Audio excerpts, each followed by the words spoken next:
Hello, and thank you for joining us for this Thrive Today webinar on stopping the cycle of anxiety. My name is Christy Harang, and today I am going to be having a conversation with our president and co-founder, Chris Coursey, on this topic of anxiety. So we have all felt anxiety, right? At some point or another in our lives. And it's becoming increasingly common. I mean, it is common already, but especially with our world feeling unsettled and uncertain, anxiety levels have just been going up. And anxiety, just let's be honest, it feels really crummy, and it has an ability or a potential to really impact our enjoyment of life and the people in our life. And so today we just want to take a look at what anxiety actually is from a perspective of understanding what's going on in our brain so that we can actually find solutions that work, because it can feel very discouraging when we're stuck in anxiety and we just can't seem to get free from it. So Chris Coursey has some really insightful things to share that I think are going to bring a new perspective and some hope. So he has been looking at brain-based solutions for helping us to thrive in relationships and in our lives for almost 25 years. He has so much experience to bring to this topic. So Chris, thank you so much for being with us.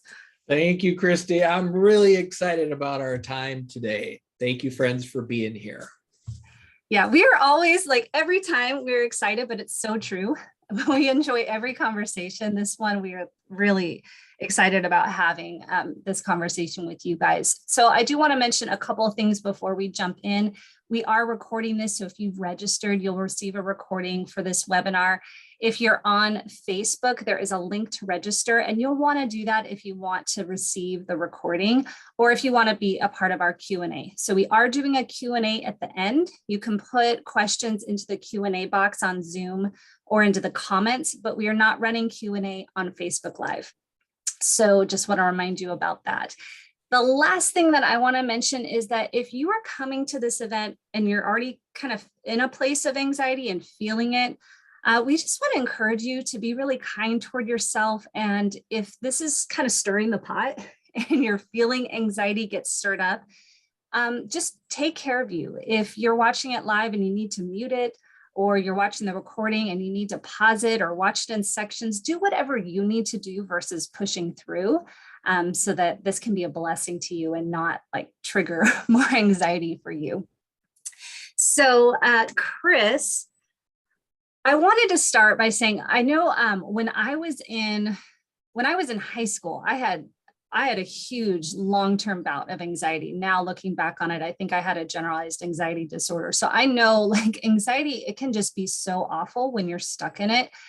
I'm just wondering what words you would want to share as an encouragement to anyone who's coming today in a rough spot, needing a little bit of hope. Yeah, you know what? That's a good question. And I really want to just make sure people hear that from us, that we recognize anxiety is hard, it's smothering, it's painful, it's difficult, it's hopeless. It's just so many unhelpful things. And so what we're trying to do today is put words to this hidden relational iceberg that crashes into our boats all the time. And so we just want people to know, look, we validate you. This is hard stuff. And all of us have probably felt anxiety to some degree in our lives. And we just want to make sure people hear this is a big deal. And I'm glad, Christy, you just gave everyone permission. Take care of yourselves as you go through this. If you need a breather, take a breather. We're very ambitious today of what we're going to do. We're excited, as Christy said, there's things we want to share, but this is a hard topic that hits home for many, if not most of us. Yeah, thank you for that encouragement. Yeah, we're so glad that you're here. And you might be watching because you are dealing with anxiety. Maybe you have people who are dealing with anxiety and you're trying to help them. So wherever place you're coming from, I think this will have some encouragement for you. So Chris, we've been talking about anxiety, you and me and our team, quite a bit this last week. It's been really fun. And you have such an interesting definition that was interesting for us to look at. And so I just wanted to see, can you share with us that definition of anxiety? Yes. So, yeah, anxiety is, at its very simplest form, here's a way to look at anxiety. Anxiety is when your left hemisphere is trying to solve a right hemisphere problem. And so whenever your left brain's trying to resolve something on the right side of your brain, one of the byproducts of this is going to be anxiety. And so we're going to unpack that today, Christy. But that at its very foundation is what's going on. And anxiety, anxiety disorders are like the top most common mental disorder across the span here. So statistically, about 30% of us roughly as adults, we're going to have this disorder at some point in our lives. So this is common. And what we want to do today here is really put words to this and to better understand what's happening. And above all, what can we do? So we can look at anxiety as your brain's attempt to resolve distress. So my brain is trying to solve a problem, and I become anxious when I'm dealing with stressors that just make me feel small and something else feels big. And so if I have symptoms of anxiety really about 6 months, and that's when it's considered a disorder. So these are struggles that I've had, they're not going away. And you know what? That's where we're starting to kind of understand this is what's going on in me. So technically, anxiety is just the brain continuously calculating its resources versus the demands of the situation. And so my brain's trying to predict the future. And so this is, really two things happen here when my brain's trying to do the math. Do I have what I need to deal with this? So one thing that's happening is my brain's asking this question: how fast will I burn up my capacity? So can I quiet myself? Can I still be myself under these conditions? Can I be still? So my brain is kind of doing the math. Do I have the juice in my battery to deal with what's going on here? And how long can I handle this? So that's one thing my brain's trying to figure out. The second is, what are my external resources here? So that means, how relationally connected am I with other people right now? So first question, do I have what I need here to withstand this and to manage this and to be myself under these conditions? Then the other question is, do I have those resources or those people who are with me while I'm dealing with this? And so this leads to kind of the big conclusion that when we feel alone, anxiety becomes louder, because I'm unable to manage what I feel as effectively when I feel alone and I don't have the resources. So do I have the bandwidth to deal with this and still rest? Do I have the relationships to be able to navigate this terrain? So part of what makes anxiety like blow up in some ways for us is really kind of what has been lacking. So anxiety is a sign that something was lacking here in some way, shape, or form. And so my brain is looking at past relational failures that really interfered with me being able to regulate what I feel. So my brain says, I don't want to touch that stove again because that hurt. That was bad. And my brain's also calculating these current relational failures. So do I have what I need to handle this right now? So that's why sometimes we get anxious about what's around the corner, because our brain's actually looking back. So when there's something, I didn't have what I needed here, then my brain is saying, well, I don't want to go through that again. And so we start to become anxious about those things. So it's ultimately, can I manage what I feel now? Can I manage what's around the corner? And this is a really helpful lens, Christy, as we think about this, that's ultimately what my brain is just constantly calculating and doing the math on these things. Do I have what I need to be myself under these conditions? So, Chris, if we back up a little bit to, looking at your definition, if we feel, or you said anxiety is the byproduct when have a right hemisphere problem that I'm trying to solve with my left brain. And so with what you've been sharing, can you give us just a like Cliff Notes 1-minute version on what our right brain is trying to do versus what our left brain is trying to do? And then maybe give an example of how this might play out in a specific instance that someone's dealing with anxiety. Yeah, it's a good question. So we can see kind of when we say left hemisphere, right hemisphere, there's actually a whole lot going on in the whole brain, but we're talking about what's processing in terms of our experience right now. So the left hemisphere is really our cognitive engine. So this is where I have the thoughts and the information's helpful. My willpower is helpful. I make choices. I just try to my beliefs, all of these things come out of this cognitive engine on the left side. Our left hemisphere is our speaking hemisphere. So this is where I get words to try to explain this is what's happening here. And the left side of the brain really, it updates about 5 cycles per second. So pretty fast, 5 cycles a second, this left brain's constantly updating and assessing what's going on. The right hemisphere is like the fast track, what my colleagues call it. So this is where we get the emotions and the feelings, our identity. So the right hemisphere is largely nonverbal. Words don't help the right hemisphere. And your right brain is really focused on your body. Your right brain reads faces and tries to interpret voices. So left brain is just looking at details. Right brain actually looks at the whole picture. That's why we become anxious when we're just stuck on this one detail. Our left brain is stuck on something. So our right hemisphere is actually what helps us be able to sustain our attention on what's important. And this is where we get empathy is kind of your right hemisphere. So I can understand and feel some of what you're feeling.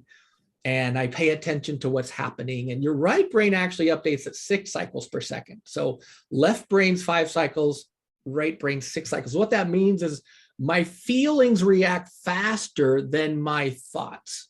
So what's happening here with this conflict is my left hemisphere, which is slower, they can't keep up in a foot race with the right hemisphere.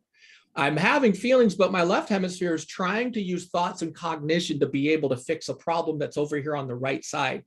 It's a losing battle. And this is this tug of war, the feelings always win, right? So I can know the right things, but the feelings always win. So anxiety is what happens when this left hemisphere is trying to compensate for something that's missing over here, something that's happening over here on the right side. So I'm trying to use my thoughts. And if any of us have felt guilt, we know that guilt is when we're like replaying something and we're trying to like figure it out and we're stuck on those specifics. That's the left hemisphere also trying to solve a right hemisphere problem. So there's a good example here, Christy, where when Jen was pregnant with our son, I had a doctor appointment. I had to go to the doctor, and she was like at labor anytime, right? This was where we were here in the pregnancy. And I realized when I was in the waiting room at the doctor and they called my name, I went to grab my phone. I didn't have my phone. And I was like really monitoring my phone in case I get a text from Jen saying baby's coming, so I wanted to really I wanted to have communication lines open with my wife, but I didn't have my phone. So I was very anxious, wondering what's going on. Is she trying to text me? And I became very anxious. My heart rate was speeding. My blood pressure was up. I was sweating. I was like, oh, this is awful.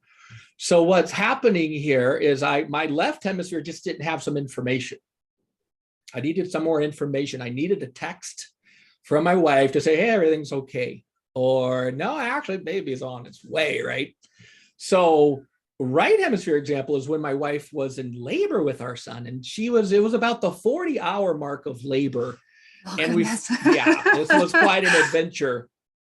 And about around this time, we realized that my son wasn't lined up. He wasn't aligned in the birth canal. So he wasn't coming out, even though her body was trying to have this baby.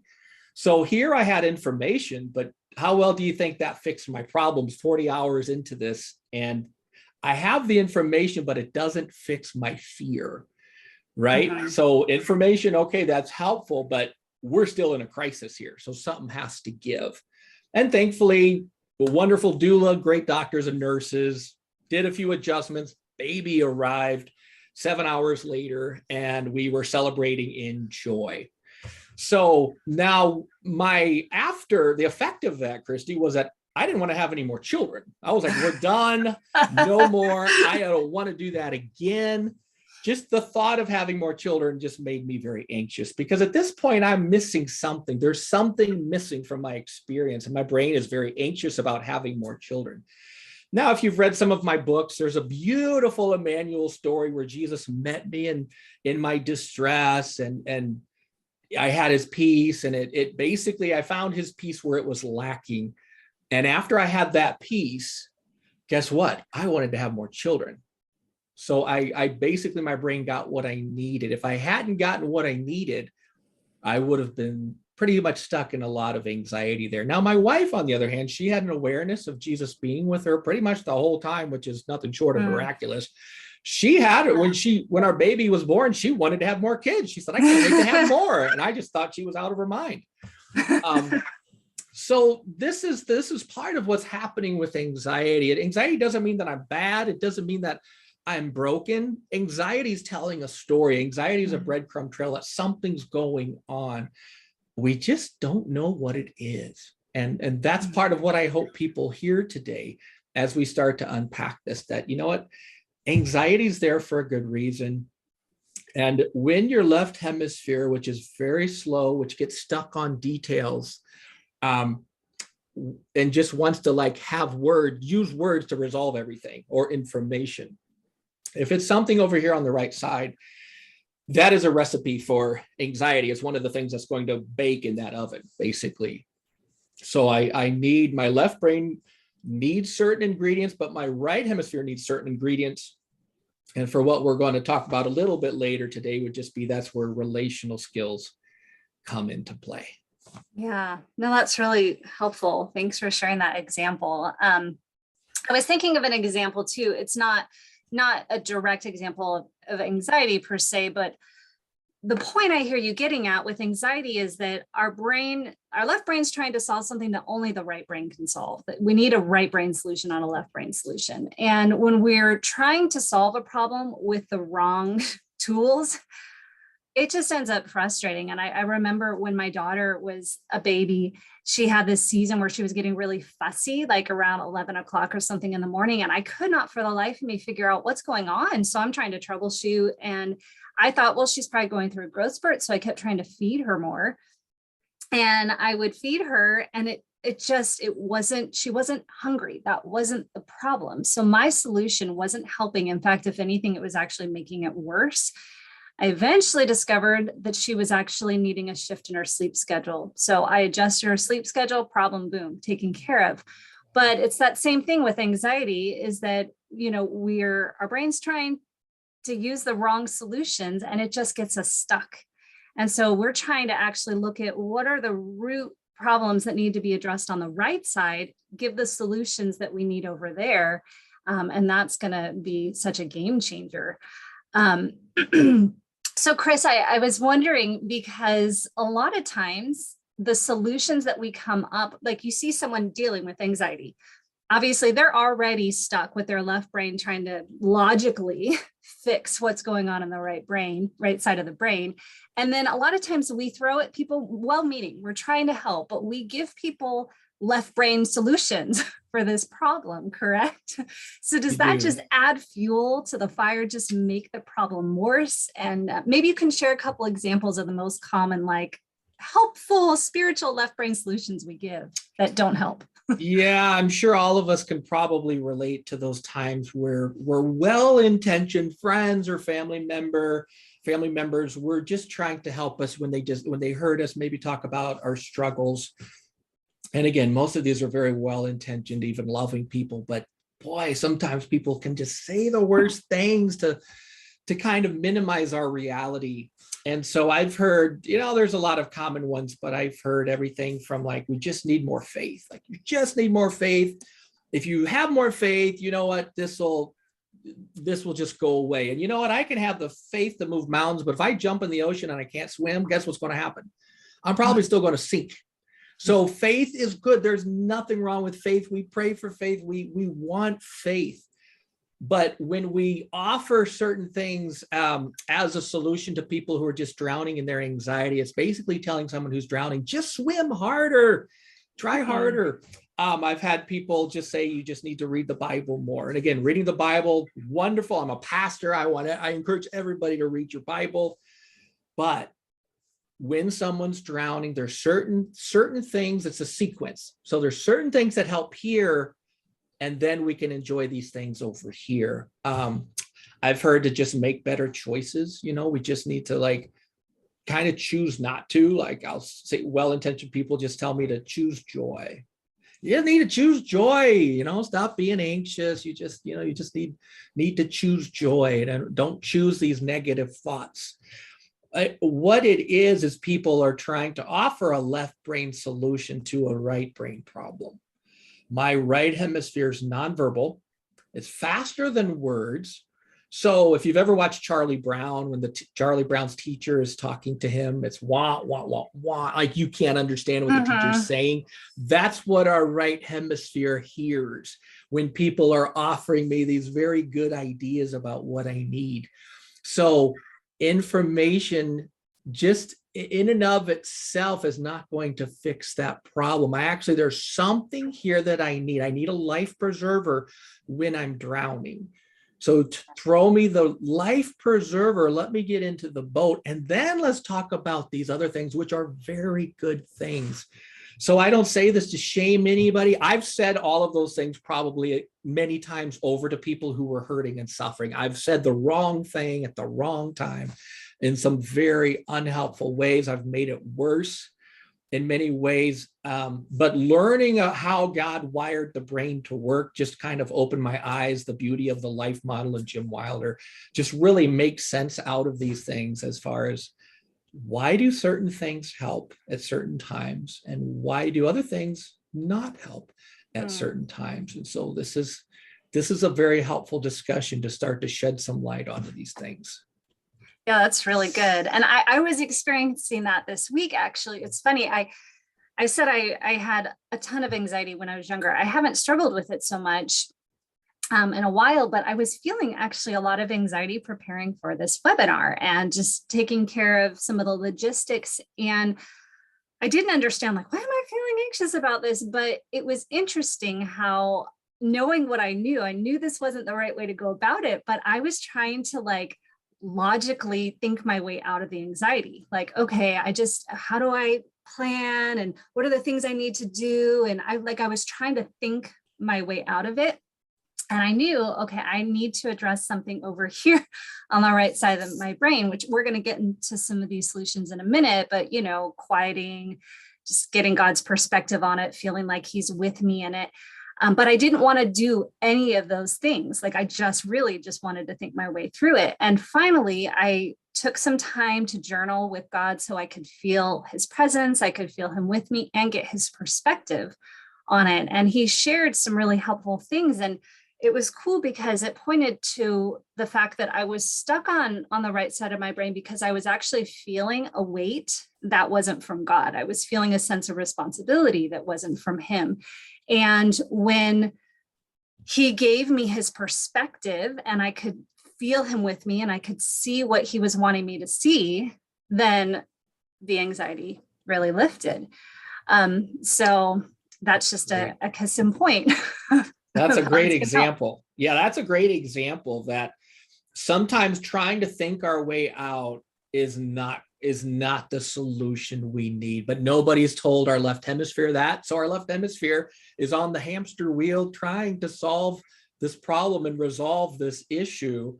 And the result is inevitably anxiety. That is one of the byproducts of this process. And so your example is just a perfect example of you needed more. You recognize the problem, you got some of God's peace, and then you practice some relational skills that we'll talk about soon.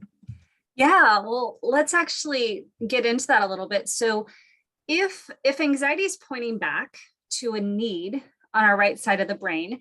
This is really where relational skills come in. And this is the core of who we are, is training people so that they can develop key relational skills. If you're newer around here, relational skills in a simple way are just abilities that all of us have the potential to develop that enable us to thrive in our relationships and in our life. And relational skills, really, they focus on helping us to have the strongest and most healthy functioning of our right hemisphere, kind of help it to hum, as Chris sometimes says.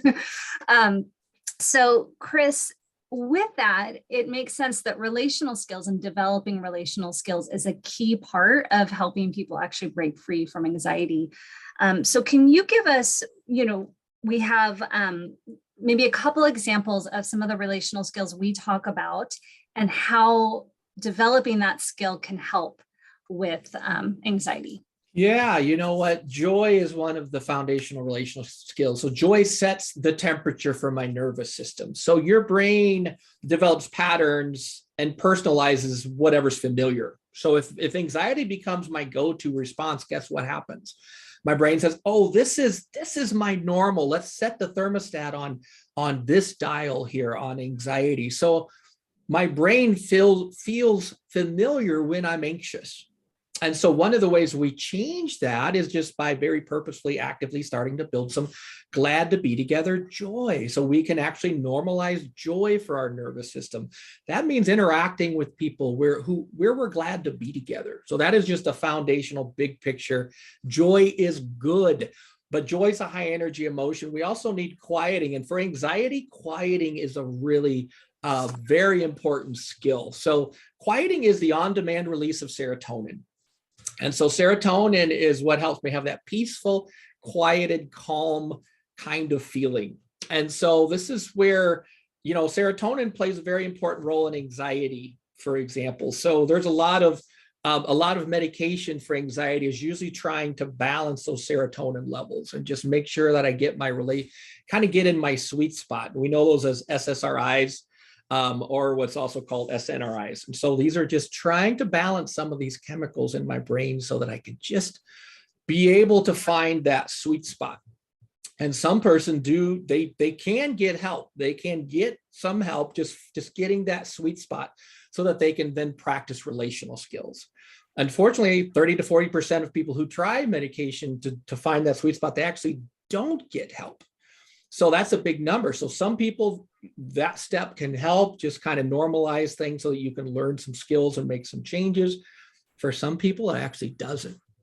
But I thought that one was, oh, sorry to interrupt you. I just thought that was fascinating, though. We were talking about this yesterday, and this is not, if you're on medication, don't go get off medication. We're not saying there isn't a place for any of that. That's right. But the skill of being able to quiet, but actually medication is trying to mimic something that the development of a relational skill will naturally produce in us, which I just thought that is really fascinating. Yeah. And a lot of the medications trying to up serotonin. There's some people who supposed to with like social anxiety, they actually have too high serotonin levels. So it's actually too much.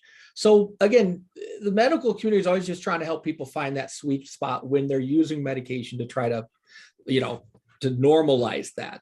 And as you said, Christy, what we would want to suggest, in addition to whatever other great solutions are available, is learning the high energy joy, which is euphoric, right? There's dopamine involved because this is a reward when I'm with people who are glad to be with me.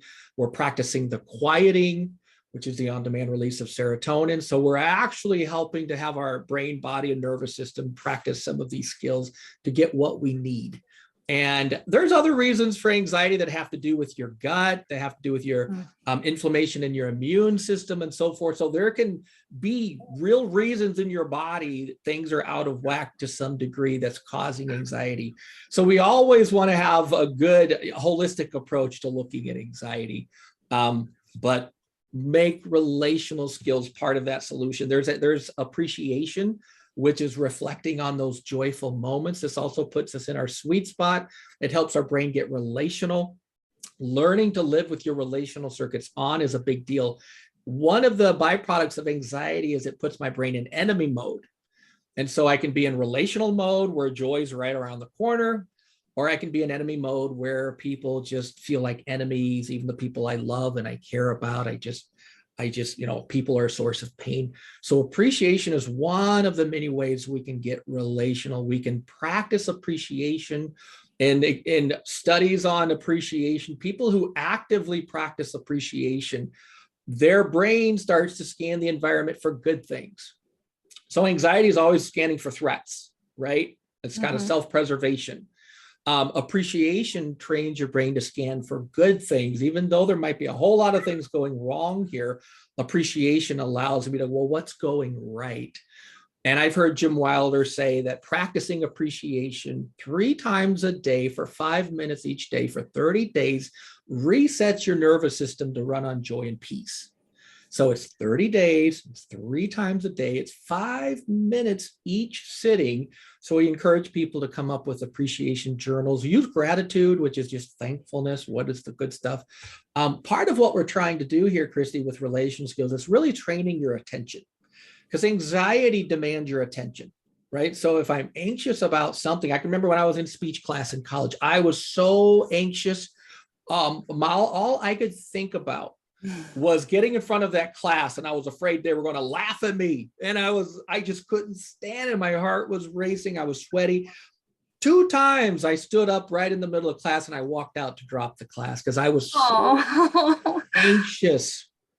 I was anxious no matter what I did. I just couldn't shake that basically is a fear of shame. So this was the result of a skill that I was missing.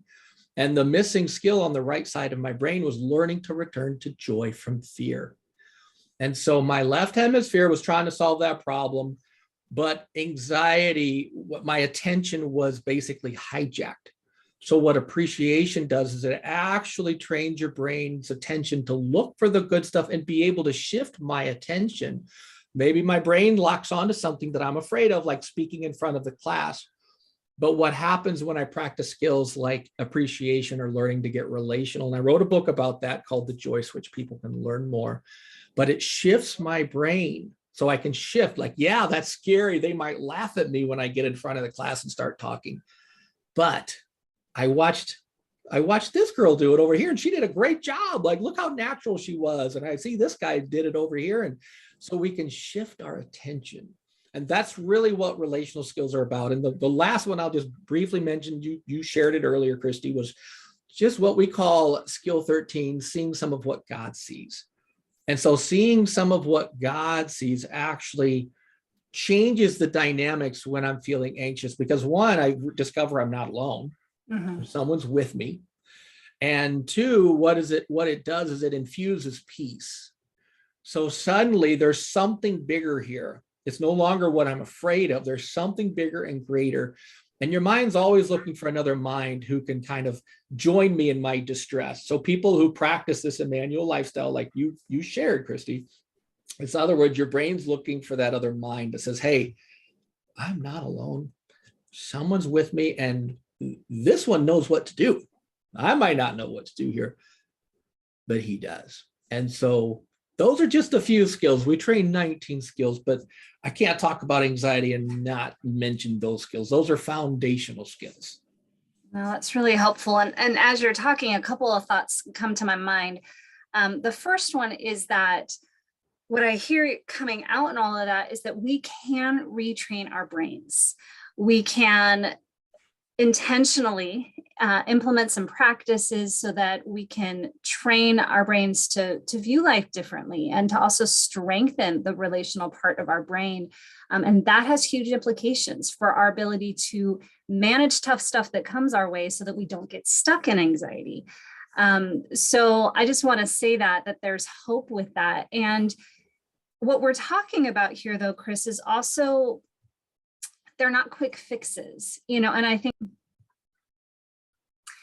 especially with, sorry, my brain got sidetracked for a second, but especially when we're in a lot of pain, we just want to make it stop. But I just want to encourage everybody that by investing in building these key relational skills, that it may be a process, but there will be hope, there will be transformation, there will be strengthening to really help you. So Chris, we're going to get into some resources that people can follow up with, including an event that we're going to be doing where we'll dive deeper into this. But if you could give a piece of advice for someone who's struggling with anxiety today, what would you say to them? You know what? Probably the first thing I would say is just be tender with yourself. Anxiety isn't helped when we're hard on ourselves, when we try to force it, we try to push through, we try to hide it, we try to minimize it. Be tender with yourself. Keep in mind, anxiety is telling a story. It's just telling a story. Something feels big, I feel small, right? Anxiety is a normal response of what happens when I feel small and something feels too big, too much, too scary, too intense. So anxiety actually is a very normal response to that. Breathing, lots of research on breathing, how breathing activates the brakes to your nervous system called the parasympathetic branch of your nervous system. So deep breathing helps you feel peaceful, helps you feel anchored. Breathing is good. Just pay attention to that. Anxiety makes us shallow breathe. And shallow breathing creates this kind of feedback loop where our brain gets stressed and stress becomes my normal state. So breathing, do all you can to stay relational and return to relational mode. We have Shalom My Body exercises you can search for on YouTube, where my colleagues and I all demonstrated, or search for the Joy Switch. Practice those body quieting exercises. Those are try to activate the stress reduction system for your body. Finding somebody that you can sit with, somebody who's good at validating and staying with you and attuning. Part of what helps anxiety is having someone who can help me regulate what I'm feeling, help me better manage what I'm feeling. So anytime you feel seen, heard, and understood, the people who help you feel seen, heard, and understood are good resources for you. And these are people who can pray with you, who can listen, who can connect, who can be glad to be with you. The goal is that you're not alone in this. And yeah, just some very practical steps like that could help, could go a long way and help us get our footing. Wonderful. Thank you. And our teammate Shannon put the Shalom My Body exercises in the chat if you want to take a look at that. Chris, what about, we have a lot of counselors, coaches, pastors in our audience who are wanting to help others. So what would be a piece of advice you would give them for helping somebody else that is struggling with anxiety that they're working with? Yeah, that's a good question. And you know what, friends, we want to be good listeners. Keep in mind, people don't need you to fix their problems. They need you to join them in what they're dealing with. And if helping to be creative for solutions is part of that process, and by all means, offer that if that's what they're asking for, but be a good listener. Help people feel seen, heard, and understood. And you know what? That's hard for a lot of us big-hearted people, because we see people hurting and suffering. We just want to fix it for them. We want to rescue them. People don't need you to rescue them. They need you to join them and be with them in the midst of that. And when I feel less alone in my struggles, that actually helps me get my footing. So be good listeners, join people, invite people to use words to describe, what do you need? What would be helpful right now? I used to have a friend, I was walking with him in his anxiety journey, and he just got anxious being in offices. So I'd meet him at the beach, and we would meet at the beach, and we would have our chats and our conversations, and changed his life. Just being willing to be flexible and walk with people in ways that's helpful for them. Reminding people to breathe, building appreciation, practicing gratitude, feeling the good stuff, and just building some self-awareness so I can notice what happens when I quiet, what happens when I practice appreciation. Sharing stories of times of peace and joy and appreciation and God's peace. You know, finding God's peace and just helping people be able to find Jesus in some of those hard places, that's life-changing. It's just absolutely life-changing, as we both have shared today here, Christy, life-changing. So being those safe places for people they can turn to, and they know when they meet with you, they're going to feel better because you listen, you attune, you love on them, you're with them, and you're glad to be with them, and you help them rest. All of those things do make a difference. Awesome. Thank you. So we have a lot of questions coming in we're going to get to in a minute. We just want to share some practical next steps. I mean, Chris has given some advice, but just if you're looking for resources to intentionally begin dealing with this topic, building relational skills. So first of all, we are having, I'll pop this up.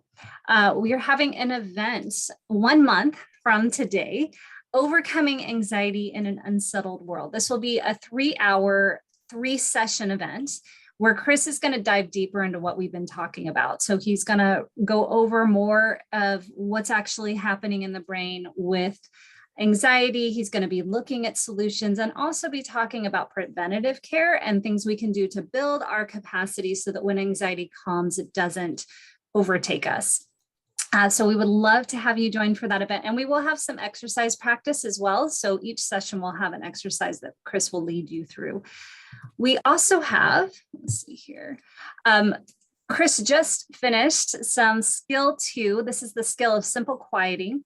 So he has some online courses. And so if that is something that you struggle with, this would be a really crucial skill to develop that could make a big difference in your anxiety levels. So there's a few different options as far as course size and what's all offered there, but you can go to the site below, thrivetoday.org/skill2. And there's a bunch of resources, but you'll see the links to the online courses there. And also, Chris went through some of the relational skills that can help. The ones he covered are our foundational 5. So these are like our most foundational of the relational skills that we teach on. So skill 0, which is our relational circuit, skill 1, which is building joy, skill 2, which is simple quiet, skill 4, which is appreciation, and skill 5, which is seeing what God sees. So if you go to thrivetoday.org/foundational 5, you will see all of the resources that we have on these foundational skills. And one thing I would encourage you to do is you could just watch our free webinars on each of them. And if there's one that resonates with you, like, I don't think I have that skill, I really need to develop it, then you can look at our other resources on that skill. And that would probably make a huge difference for you in dealing with anxiety. All right, so if you are joining us on Facebook Live, we want to thank you for being with us. You can register and hop on Zoom to join us for our Q&A, but we're going to stop streaming now, and we thank you so much for joining us. All righty, so Chris, we have a bunch of questions that are coming in, and we will get to as many as we can. The first question here is, the best way to deal with anxiety, would you say, is to do the quieting Joy Starts Here skills? So in the Joy Starts Here book, I'm assuming they're referring to. That definitely would be good. If you could do those exercises and practices with a few other people, even better. That exercises to help you, really, it'd be the joy and the quieting, and there's appreciation mixed in. Definitely. That's one of the books that I would certainly recommend to, get some more quieting going there. Okay, great. And I think that's the thing, Chris, it's not that when it comes to the different practicing of the skills, it's not that one is the right way or the best way per se. Yeah, it's just kind of testing out some things, seeing what works for you, and all of them are going to be helpful. Explore. I encourage people, let's explore. There's certain things we know that does help, that will help, which is just the purposeful relational skills, and notice which ones help.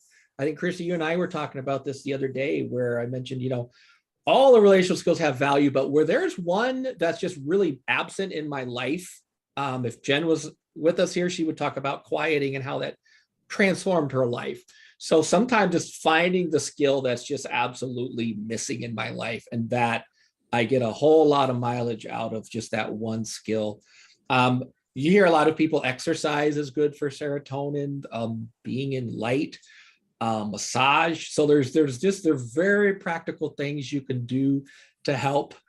Diet is a big one, can really help as well. And so finding those steps and ingredients that you need to really make a difference goes a long way. Yeah. And oftentimes it can be a mix of things, right? I mean, for somebody, it might be like getting on a cleaner diet and developing a skill too, could be the key ingredients, but it just takes some trial and error to discover. That's right. That's a cool journey, because we get to journey and becoming more familiar with our bodies, with our emotions, and learning to tune in and find out what we need. So where that can feel maybe like a little bit of a stressful thing to think, oh, I need to try to figure out what works. I like to think of it as a fun discovery of learning more about myself, and we can enjoy that journey of discovery. So that's right. Chris, actually, I'll just mention this. Someone's asking about where you can access the 19 brain skills, what book. Shannon, can you put this into the chat feature? So we have a page on thrivetoday.org that has all of the 19 skills listed. It has videos from Chris on each one, and then you can click on the skill, and it also has like all the resources we have for that skill. But then you can also check out the book Transforming Fellowship, and that has an overview of each of the 19 skills as well. So those are both great resources for that. Chris, does practicing appreciation when you're anxious, do you think that can be helpful? Yes. And you know what I tell people is try to practice when you're not anxious so that it's easier to practice when you are anxious. If that's possible, go for it.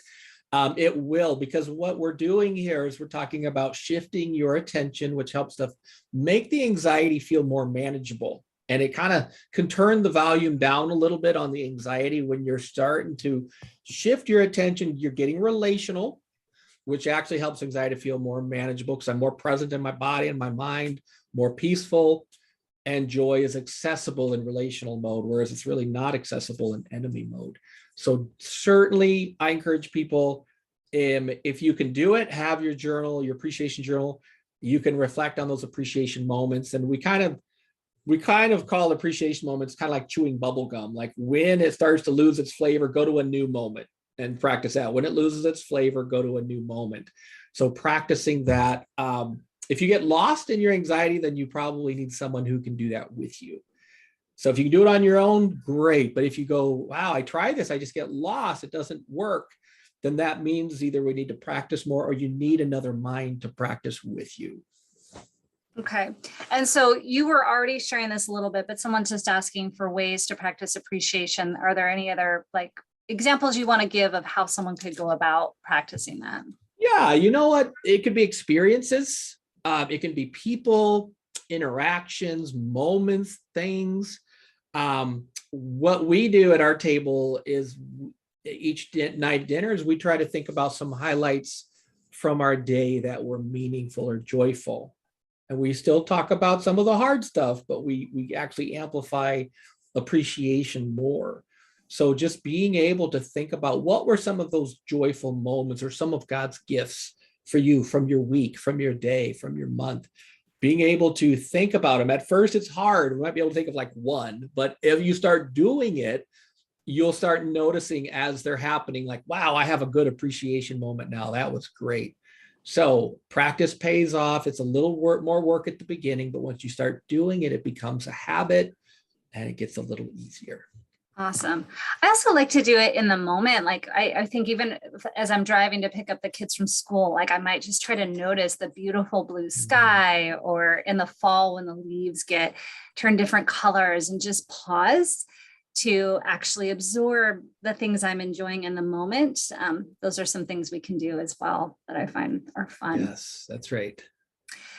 Chris, a couple of questions are coming in about trauma. So one is asking, how does this relate to trauma? Would you use the same skills? And I'm just I think there were 3 of these questions just because I think the connection between anxiety and trauma. Yes. As well as PTSD. Yeah. So that's a lot. Yeah, that's okay. It's good. I like where people are going here. Yeah, and they're right on. Like there's definitely going to be where you have trauma and unprocessed pain, anxiety is going to be part of that. Of that conglomeration. So you're going to have anxiety there. And again, you can see it as a byproduct. This is the exhaust of trauma. The engine of trauma has the exhaust of anxiety, and that tends to be what happens. So post-traumatic stress, definitely, that's where your sort of the survival circuit is not able to process information up the elevator, as Marcus Warner calls it, in the brain. So what happens is you definitely would have anxiety. So it means your brain is, my brain is on guard. My brain is trying to prevent something. And probably that something is what's happened back here. My brain doesn't obviously want to go through that again. So something is big, something is bigger than my ability to manage it. So what I do is try to encourage people to help build capacity as they also work, work on processing pain and getting, the good support system to work through trauma. How well that often goes ultimately comes down to my emotional capacity. So that's where I have to build some strength. That's where the joy and the relational circuits come in, where you actually have to build a capacity reserve, which gives you the strength and the ability to then better navigate the hard stuff and suffer well instead of being re-traumatized over and over. There's 19 exercises in the Joy Switch book. I tell people those were all meant to build capacity so people can stay relational. So finding people that you can interact with, build some joy, and do the things that build your capacity so you suffer well, opposed to being re-traumatized over and over again. No, that's really helpful that you hit on that. And think about it, like if somebody injured a part of their body, say their knee or something like that, first of all, you're going to deal with the injury and try to heal the injury. But also, like you go to PT, what do? They teach you exercises to strengthen all the surrounding muscles to support so that you don't re-injure yourself in the future. So that's essentially kind of what you're talking about in the sense of building capacity. Yeah, that's right. Exactly. That's a good picture right there. Okay, I have a couple questions coming up about autism. Are there skills to help those who are on the spectrum and struggle with panic in their anxiety? Yeah. So one of the things that's present in a lot of cases of autism is a larger amygdala, which is the level, what we call level 2, the survival circuit. So it actually tends to be enlarged in cases of autism. And this is the part of our brain where fear is very loud. So doing whatever you can do to help people be able to rest, be able to quiet, be able to feel safe, and do the things that's soothing, comforting, life-giving, those are all things that can help. Really, it's creating the safety so that the survival circuit can back off, basically. So yeah, whatever you can do to create the atmosphere and the activities that are meaningful, restful, joyful, refreshing, those are all good things to do. And I think you mentioned panic attacks as well. Is that part of that? I know PTSD is a different one that's come up, but I don't know if not in relation to autism though. Okay. But let's see. But let me look really quick. Well, let's jump onto the PTSD though, because I do have two questions on that. What would you recommend for someone who has complex PTSD, partly because of past traumas and abusive relationships? And then someone else is asking if pain processing can be done without a professional, or if that kind of anxiety needs a pro. Yeah, that's a really good question. I mean, when it comes to PTSD, you want people who know what they're doing. So I know the work of like Dr. Carl Lehman, and he has a network of people who understand the Emmanuel approach to help. He's had a lot of success with PTSD, the life model. A lot of life model trainers have had success. So basically what you're trying to do is there's one part of the brain that can override the survival circuit. That's what the life model would call the joy center. We call it at level 4. But basically, this is the part of the brain that is part of that right hemisphere control center. So it's in charge of the body. That's where helping people get their relational circuits back on. PTSD, their relational circuits aren't working well. So helping people to get some peace and some joy, practice appreciation, be able to feel safe, start training my brain to scan for good things as well. Ultimately, you also want to have somebody who's helping to process some of that pain, somebody who knows what they're doing. You'd want that resource, but you also need to be growing the capacity. If I don't have capacity, then when I try to deal with the hard stuff, it's just too big. So capacity is what is helping to charge my battery. And that's where we talk about the skills of joy and rest.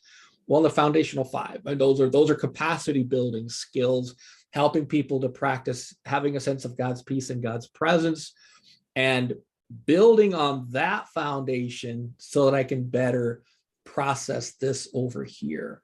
So with post-traumatic stress, my attention has been locked onto the things that's really scary and painful. So we want to be able to help train the brain to start looking and amplifying and growing the good stuff while we disarm some of this stuff. But it's hard. I mean, it's hard. I just acknowledge that the anxiety definitely is part of that ball of yarn, so to speak, just because that's PTSD is there for a good reason, whatever that reason is.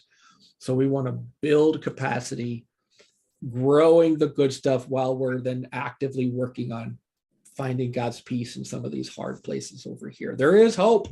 Worked with a lot of people that have had a lot of success dealing with PTSD as well as anxiety. So there is hope. Finding the right people to help and building some community, practicing relational skills, all will go a long way. Wonderful. Chris, can you just quickly go back to explain the SNRI again? Someone was asking about that when you were talking about medication. Is that just to do with medication? Yes. Yeah. What it's trying to do is it's really trying to help regulate how well my body's absorbing serotonin. And so these are medications that's usually the kind of the go-to medical approach here for people with anxiety disorders, especially. They're trying to find and usually raise some of the serotonin levels, unless it's, again, with some social disorders, it's actually kind of the opposite can happen. But so SSRIs are selective serotonin reuptake inhibitors. SNRIs are serotonin norepinephrine reuptake inhibitors. So these are really helping to prevent a person's brain cells from rapidly absorbing certain neurotransmitters. So these tend to be one of the go-to responses if people have severe anxiety and it's not getting any better. And often what medical professionals want to do is just be able to help. It's almost like if you're in a cramp, your leg's in a cramp and we have to like loosen that leg so you can walk. That's what they're trying to do with finding the right balance for your brain. So it's like, I got a cramp. We got to get rid of this cramp. Then we can do the exercises. But if I have a cramp, I'm not going to be able to do the exercises to run this race. So that's what they're trying to do, is just find those levels. And again, Daniel Amen is a great resource if you're looking for like nutrition and diet. He's a Christian psychiatrist. He has a whole lot. He does SPECT scans, just looking at activity in the brain. He has a lot of good material if you want to look at how exercise, diet, nutrition, and so forth. He understands the medical piece, but he also tries to help people find options of what could help where they're at. So yeah, and he also, a team member was sharing with us, he also has a PBS show, or like it's a, I think it's just a one night thing, but you can check PBS and he's got something on there where he talks about it that you can watch. Yes, that's right. Good, a lot of good stuff there. Yeah, very much. Yeah. So Chris, I'm going to kind of merge for time's sake a couple questions together.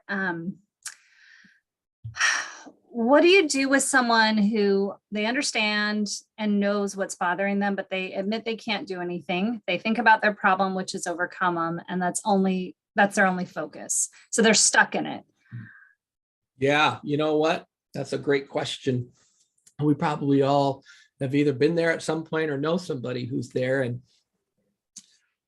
what that tells us is something's too big, something's too loud, something's too painful. So two things help here. One is just connecting so they don't feel alone. Validating. We're normally afraid to validate them because we're afraid we'll make it worse.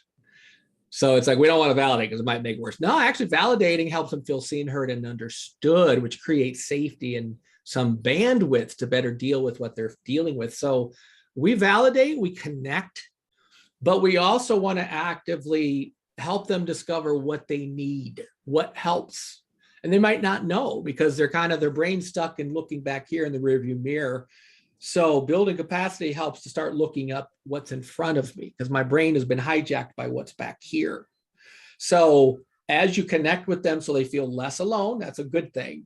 But then even actively, whether, if they were open to practicing exercises like with me, I don't say, okay, I'm going to do an exercise now. I will just ask them, so is anything good been going on in your week? Any highlights, even though I hear it's been awful and miserable? Is there anything good? So you want to invite them to try to find some good stuff. And I would make this part of my interacting with them. And so they come to expect it. And when they come to expect it, guess what? They know I'm going to ask the question. They're starting to think about it because they know I'm going to ask the question. And so over time, I found this working with people with severe trauma. They would start to expect me asking these questions. And when they were anticipating it, they were looking for it. They were thinking about it. They were feeling it. They were practicing it. So it can be hard because they're kind of drowning. And so you're offering them a life preserver by connecting with them, not trying to fix it, not trying to minimize it. We validate, we comfort, and then we invite them to try on the path of discovery to start looking for some of the good stuff. And again, there's good reasons why people are like that. They probably do need some healing. They do need some help in some way, but you can help to at least get their feet under them a little bit by connecting with them and helping them to anticipate. You're going to ask the question of what's been good, if anything been good, even if it's one thing that we can think about from the past year, we'll take that one thing and we can build on it.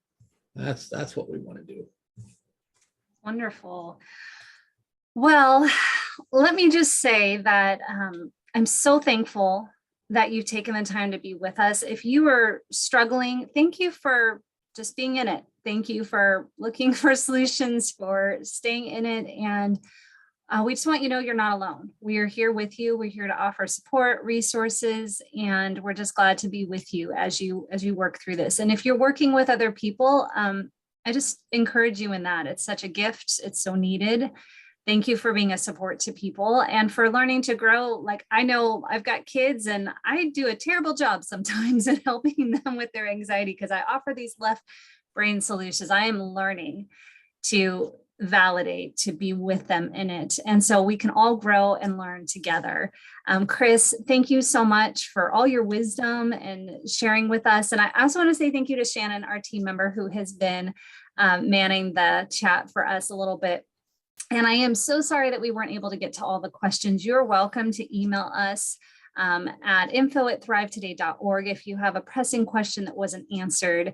And Chris, I'll let you say goodbye to everybody, and then we'll end the webinar. All right. Well, friends, I'm glad you're here. I'm glad you've joined us for this. And you know what? There's hope. Hope is around the corner. I just grateful for the work of Jim Wilder and the life model that we are training relational skills because of the brilliance of Jim Wilder. And so there is a lot of richness here, friends. I hope you will find those resources, build some joy, and turn down the volume of anxiety. Awesome. Well, thank you again. We hope you have a wonderful rest of your day, and we look forward to seeing you at another Thrive Today webinar or event.